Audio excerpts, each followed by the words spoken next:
Համալիր ստուգման արդյունքում հաշվետվությունների, ընդհանուր բալանսի, ծառայությունների որակի, այս ամենի հետ կապված ցանկացած պետություն կարող է որոշումներ ընդունել։ Ինչ օրենսդրական ինչ լուծումներ են լինելու։ Ես ուզում եմ դրա մասին։ Ես կարող եմ պրակտիկա ասել, որ նման դեպքերում որպես կան, օրինակ կարող են քաղաքացիները, որոնք այս հովարային անջատումներից եւ այլն տուժել են, կարող են հայցերով մտնել դատարան եւ այդ գումարի չափը լինի այնքան, որքան որ արժի օրինակ հեծի գինը։ Հետևաբար այդ ժամանակ որպես կանոն շատ տնտեսվարողներ հրաժարվում են այլևս շարունակել, որովհետեւ կարծես թե այդ վճարումը շատ ավելին արժի, քան այն հիմնարկությունը, որը այս պահին իրենք տիրապետում են։ Բազմաթիվ են նման դեպքեր աշխարհի տարբեր երկրներում։ Կարող է հաշվարկի ընթացքում պարզվի, որ վարկային պորտֆելը այնքան մեծ է, որը սպասարկելու համար պայմանական ասած շատ երկար ժամանակ է պետք եւ որ վարկային պորտֆելը չի սպասարկել կոնկրետ տվյալ ձեռնարկությանը։ Այսինքն վարկային պորտֆել ունենալով վարկը նպատակային չի օգտագործվել։ Տարբեր այսինքն վարկեր են ներգրավել, բայց նպատակային չեն օգտագործվել։ Չէ, ես ասում եմ, որ այս այո, սրանք վարկածներ են, այո, իսկապես վարկային պորտֆել կա, բայց դրա նպատակայնությունը պետք է ստուգվի, դա ես չեմ կարող ասել։ Դուք ուղղակի ենթադրություններ վարկային պորտֆել մեծ կա, որը տեսանելի չի առնվազն տեսանելի չի ծախսային մասը, այսինքն հնարավոր է, որ մեկ այլ ֆինանսական օպերացիայի ընթացքի մեջ է, դա համար ես չեմ կարող ասել դա նպատակին է օգտագործվել։ Իսկ պարոն Բագրատյան, պետությունը օրինակ պատրաստ է գումարով գնել հեծը։ Ունի նման հնարավորություն։ Կարծում եմ պետք է դա բանակցել սեփականատիրոջ հետ, որպեսզի հասկանա նախ ինչ գին է որոշված եւ նաեւ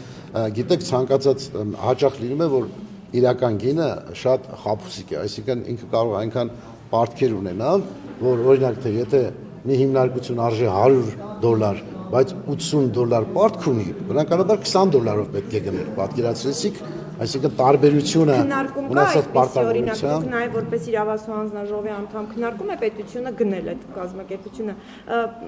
գնելը դրա տարբերակներից մեկն է, դա քննարկման ընթացքում է, երբ որ ներկայացվում են խնդիրները, ասենք ֆինանսական կառույցները նաև քննո մարմինը, ասենք հաշվեկնիչ պալատին կարող են հանձնել կամ անկախ աուդիտի հանձնել, միջազգային աուդիտը քննություն անցկացնի եւ բալանսը ներկայացնի հասարակության, ներկայացնի պետության եւ սեփականատիրոջը։ Համաձայն բալանսի, եթե ստացվի, որ բալանսը բացասական է, կարող են արդեն բանակցել գնումների կամ Պարոն Բագրատյան, հիմա ես ուզում եմ հարցնել, երբ որ վարչապետը ասում է շատ արագ պետք է այդ գործընթացը տեղի ունենա, ինչպես է տեղի ունենալու, ինչ եք անելու։ Ես կարող եմ ենթադրել, որ այլևս այդ իմ ասած ստուգումները կատարվել են, իրականացվել են։ Այսինքն այն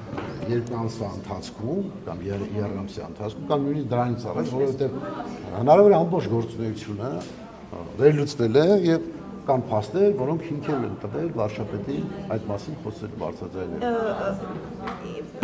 Ինչ կազմակերպություն է այդ ստուգումները արել, այսինքն դուք ինչ ինֆորմացիա ունեք, քանի որ նա խոսում էր նաև օրենսդիր մարմնի բաց աղբյուրներում կայքում դրված են հեծի տվյալները, ինչ վարկեր է ներգրաված, ինչ ծախսեր է արված, ինչ հաշվետվություն է տրված, ինչ հարկեր են վճարել, տեսեք, կարծեմ թե այս երկու օրը հանրային ծառայությունների կարգավորող հանձնաժողովը տուգանեց հեծի։ Այսինքն դա կապված է որոշակի գործառույթների հետ եւ process-ը գնալու դեպքում հասարակությունը ամբողջովին տեսնի իրավիճակը ինչպիսին է հետ ինչպես է դա արվելու պարոն Բագրատյան ես հարցնում եմ ձեզ ինչպես է ասում եմ աուդիտ է արվելու հետո ինչ է լինելու աուդիտի արդյունքները տեսնելու են եթե աուդիտի արդյունքում բարձվեց օրինակ որ դուք օրինակ ձեր բնակարան ունեք բայց դուք բնակարանի վարկ եք վերցրել որը արժի 300 միլիոն բայց ձեր բնակարանը արժի 50 միլիոն Հիմա իրավունք ունի բանկացի 50 միլիոնի դիմաց եւ ձեր բնակարանը վերցնում։ Բա որ չպարզվեց չես կարող ես։ Բա ինչպես է վարչապետը պնդում վարչապետը հավանաբար ունի այդ փաստերը որ հայտարարում։ Հավանաբար թե ունի։ Ենթադրում եմ, ես ինքս չեմ զբաղվել, ինքս ընդհանրապես մենք նայել ենք հաշվետվությունների վերաբերյալ մեր կարծիքները բարձրացնել ենք։ Այդ կարծիքները հավաքագրվել է հանրային ծառայությունների կարգավորող հանձնաժողովում, դրա հիման վրա սկսել են քննություններ իրականացվել։ Այդ ընթացքի քննություններին ես ծանոթ չեմ։ Եվ հիմա դուք խոսում եք ինչ-որ սցենարներից։ Ես խոսում եմ, դուք ասում եք հնարավոր է դա անել թե չէ, ես ասում եմ հնարավոր է որ դեպքերում։ Եւ այլ ուրիշ որ դեպքերում է հնարավոր։ Այս դեպքերում, ինչ որ ասում։ Այդ միակ դեպքն է։ Այո, պետք է ապացուցված, դեռ ասացի, դեռ հարկերի շրջանցումներ են, որ մենք վարկային մարմին չենք գործում։ լինում են ստուգումներ, որ 5 տարի առաջվա հարկեր են թաքցված, որոնց հանրագումարը դառնում է շատ լուրջ թիվ։ Այսինքն պեկն է Որտեղ ստուգումներով դա բացել։ միայն պեկն է կարող այդ թվերը մեկնաբանել։ Մենք չունենք այդ փաստերը, ես ինքս չունեմ այդ փաստերը, բայց հնարավոր է որ վարչապետը տիրապետում է այդ փաստերը, որ Դուք տեսնում եք այդ անհրաժեշտությունը իրականացնելու, որովհետև ասում են, որ սա ոչ այնքան խնդիրներով է պայմանավորված կամ դժգոհություններով քաղաքացիների հեծի նկատմամբ, այլ ռուսական ազդեցությունը այստեղ նվազեցնելու համար։ Տեսեք, տարբեր կարծիքներ կարող են լինել։ Այդ կարծիքը նույնպես գոյության իրավունք ունի, բայց ինչու՞ չեք մտածում, որ մենք բոլորս դուք, պարզ քաղաքացիները, արդյոք դուք գոհ եք այս պահին էլեկտրամատակարարման այս որակը։ Քաղաքացիները Ջրից են դժգոհ, այո, ջրից են դժգոհ։ Չէ, ես նկատի ունեմ քաղաքացիների մեծամասնությունը, նկատի չունեմ ես կամ դուք, նկատի ունեմ մեծամասնությունը, այս հանրային ծառայությունների կարգավորող հանձնաժողովի տիրույթում գտնվող ծառայություններից բոլորից էլ դժգոհ են։ Եվ ջրից, եւ ոսանքից, ռուսական ազդեցությունը նվազեցնելու խնդիրը։ Տեսեք, օրինակ պետությունը նման խնդիր չի դնում, որպես կանոն։ Եթե ծառայությունը ճիշտ է իրականացված, պետության համար ի՞նչն է խնդիրը։ Եթե ծառայությունը որակյալ է իրականացվում, դե խնդիր չկա։ Խնդիրը այլ է, որ եթե ռիսկեր ես տեսնում ռազմավարական, տնտեսական ռազմավարական ուղղությունների իմաստով, պետք է բալանսավորես։ Այսինքն խնդիրը պետք է չթողես մնա վերջի կետին։ Օրինակ, եթե հիմա մենք մտածում ենք, օրինակ, ինչ որ մի ընթացքի մեջ հնարավոր է, որ մեր գազը ընդհատեն, չէ՞։ Մենք պետք է ունենանք այլ ընտրանք, թե չէ, չպետք է այդ սցենարը գծենք որպես կառավարություն, որ օրինակ թե Իրանից եկած գազի ծավալը ավելացնել, ընդունենք թե։ Բայց չես կարող այլ ընտրանք չունենալ, որովհետև աշխարհը գիտեք խառը վիճակում է, տարածաշրջանը եռում է եւ բոլոր հնարավոր ռիսկերը պիտի իշխանությունը քննարկի հնարավորությունները գտնի։ Այս պահին որևէ կոնկրետ սցենար չկա, թե ինչպես է պետականացվել։ Առնվազն ես տեղյակ չեմ այդ մասին։ Որևէ սցենարից պետականացման, եւ պետականացման մասին վերջի խոսակցություններով ես տեղեկացել։ Այսինքն որպես այդպեսին դա որ պիտի պետականացվի, ազգային ժողովում դուք լսեցիք, ես այդ ժամանակ տեղեկացվել այդ մասին։ Պարոն Բագրատյան, հնարավոր համարում եք, որ Ռուսաստանից նոր ճակերտավոր փրկիչ կամ որևէ այլ նոր օլիգարխ գա հաշվի առնելով վերջին իրադարձությունները։ Անկախ դրանից ով էլ որ գա, հնարավոր չի ժողովրդի, ես եկել եմ ասել, երբ որ ժողովրդի կողմից ընտրված իշխանությունը անիմաստ է այդ իշխանության դեմ պայքարել, որտեղ ժողովրդի դեմ է պայքարում։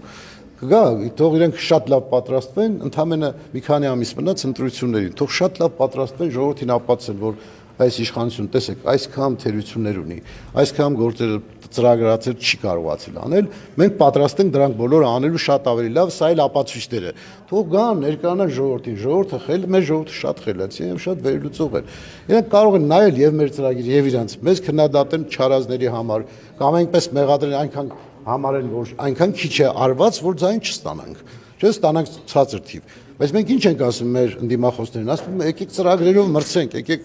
ավելորդ այս բաները դրսից մարդ գա կամ ներսից մարդ գա կամ փորձել, չի կարելի այդ բաները։ Մենք դա ներհայաստանյան խնդիրներ կան, որոնք պետքա բոլորս միասին հանրությունը, մենք բոլորս իրար հետ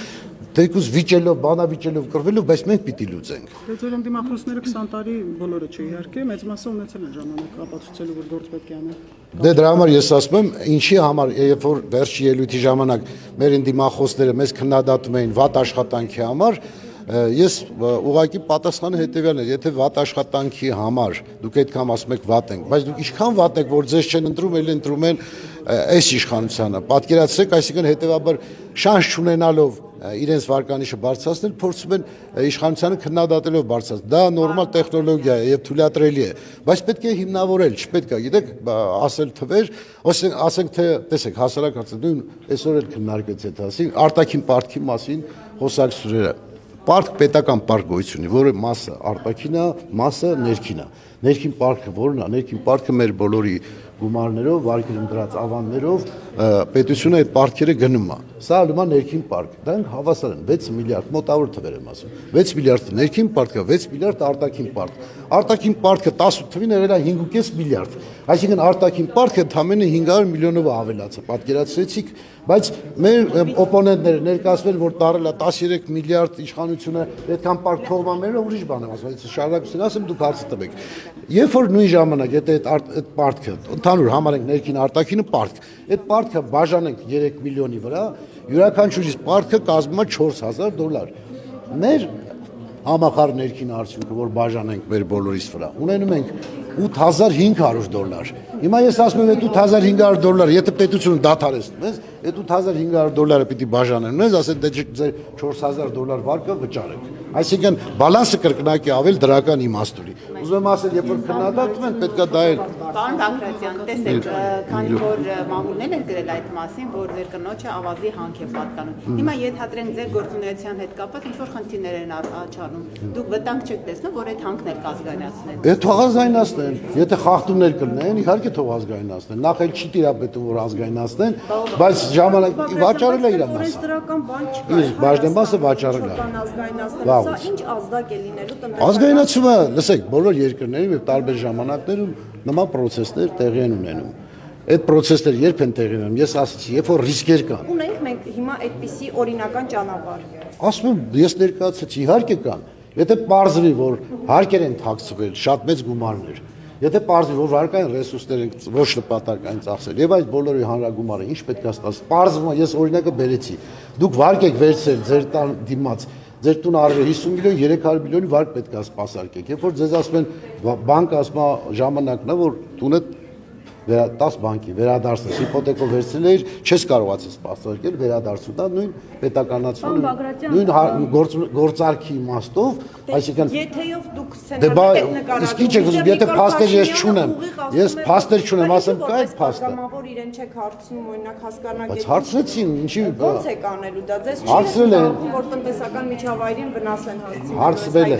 Տնտեսական միջավայրի վնաս կլինի, եթե արդար չարվի դա։ Եթե արդար չարվի, այո, այդ ժամանակ վնաս կլինի, որովհետև ցանկացած նման գործարք միջազգային կառույցները քննելու է։ Դու չես կարող աշկերտ փակ վերցնես մի բան անես։ Վարչապետը արդեն ասել է, որ պետք է պետականացվի։ Իսկ դու չեք մտածում, որ հնարավոր է որ վարչապետը տիրապետում է թվերի, որոնք դուք չենք տիրապետում, որովհետև ընդամենը 2 օր առաջ ասել եւ կարող է մեկ շաբաթից ներկայացվեն այդ թվերը հանրությանը։ Այսինքն առանց հանրության ներկայացնելու որևէ խնդիր չի լուծվելու, հավատացեք։ Որովհետև նորից եմ ասում, կան միջազգային կառույցներ, որոնց պատասխանատվություն մենք ունենք։ Մենք չենք կարող որևէ մեկից որևէ բան վերցնել։ Պետք է հիմնավորել, ներկայացնել եւ այդ ժամանակ նաեւ նշել կառույցի ռազմավարական նշանակությունը, որ եթե այսպես շարունակի, օրինակ մենք մեր ցանցերը կարող ենք կորցնել, պետությունը չպետք է այդ ժամանակ միջոց ձեռքանի, որ ցանցերը չկորեն։ Ես փոքր հարց ասեմ, Խաչիկում ես Խաչիկից զանգեմ, ասեմ, որ հասկացեք, այս 50 տարվա սյուները, որ դրված են, էլեկտրական սյուները, քամին